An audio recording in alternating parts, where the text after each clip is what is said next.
terrible mistake in even considering for 1 second that the hallucination was part of an illness, and that he should never have allowed this alarm to frighten him enough to send him to the doctor's office.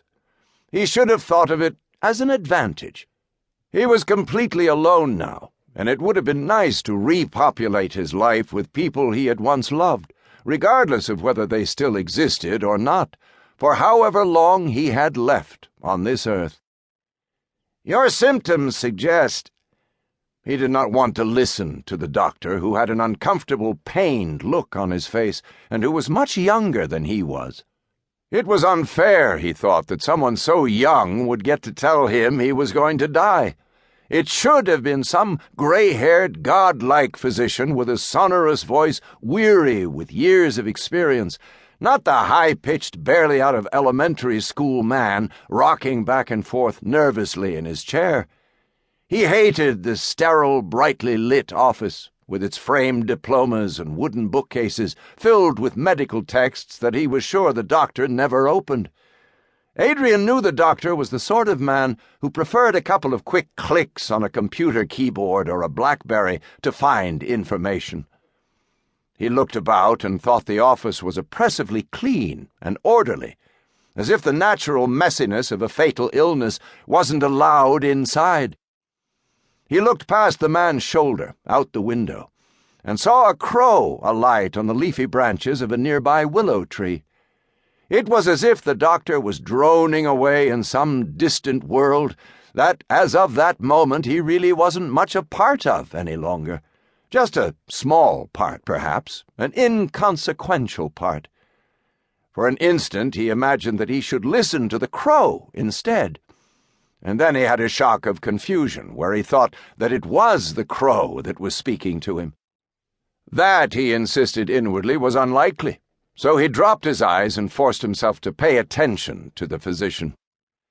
"I am sorry, Professor Thomas," the neurologist said slowly. He was picking his words with caution. "But I believe you are experiencing the progressive stages of a relatively rare disease called Lewy body dementia. Do you know what this is?" He did, vaguely. He had heard the term once or twice, although he could not immediately recall where. Perhaps one of the other members of the psychology department at the university had used it in a faculty meeting trying to justify some research or complaining about grant application procedures. Maybe he recalled it from his youth, when he performed clinical work in a VA hospital. He shook his head anyway. Better to hear it all unvarnished from someone more expert than he, even if the doctor was far too young. Words fell into the space between them, like debris from an explosion drifting down, littering the desktop. Steady, progressive, rapid deterioration, hallucinations, loss of bodily functions, loss of critical reasoning, loss of short-term memory, loss of long-term memory. And then, finally, the death sentence. "I'm sorry to have to tell you this, but typically we're talking 5 to 7 years. Maybe.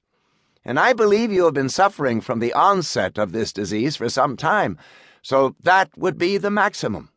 And in most cases, things move much more quickly." There was a momentary delay, followed by an obsequious, "If you want his second opinion—" Why, he wondered, would he want to hear bad news twice? And then an additional and somewhat expected blow. "There is no cure. There are some medications that can alleviate some of the symptoms. Alzheimer's drugs, atypical antipsychotics to treat the visions and delusions. But none of these are guarantees of anything, and oftentimes they don't really help significantly. But they are worth trying to see if they will work to prolong functioning." Adrian waited for a small opening before he said, "But I don't feel sick." The neurologist nodded. "That, too, unfortunately, is typical. For a man in his mid-60s, you are in excellent physical shape. You have the heart of a much younger man." "Lots of running and exercise." "Well, that's good."